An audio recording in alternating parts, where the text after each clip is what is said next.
होली के दिन गुरुद्वारा अहाते में हल्ला बोल जुलूस के दौरान पुलिस पर हुए हमले के खिलाफ शदीद बरहमी जाहिर की जा रही है। आज इस सिलसिले में पुलिस बॉयज संगठन की जानिब से दफ्तर जिला कलेक्टर के सामने एहतजाजी धरने का इनेकाद किया गया। धरने में शरीक मुजाहिरीन ने सिख समाज के मुश्तइल हुजूम की जानिब से पुलिस पर हुए हमले को एक साजिश बताते हुए इसमें मुलविस सभी मुलजमीन को जल्द से जल्द गिरफ्तार करने और उनके खिलाफ सख्त से सख्त कानूनी कार्रवाई करने का मुतालबा किया। पुलिस जो लोगों की सिक्योरिटी की खिदमत पर मामूर होती है, इस पर इस तरह से भयानक हमला करना सही नहीं है। इस वाक़े से पुलिस का वक़ार मजरू हुआ है। पुलिस की जानिब से भी इस मामले की तफ्तीश जारी है।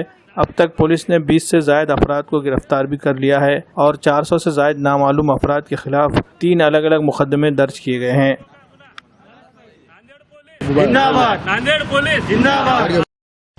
29 तारीख को जो पुलिस पे भयाड़ हमला हुआ उसके लिए आज निवेदन दिए पुलिस बॉयज संगठन की तरफ से, और ये हमले में 8 से 10 कर्मचारी जख्मी है और उनको 3 लाख रुपए मुआवजा और शासकीय मदद दो बोल के निवेदन दिया आज कलेक्टर साहब।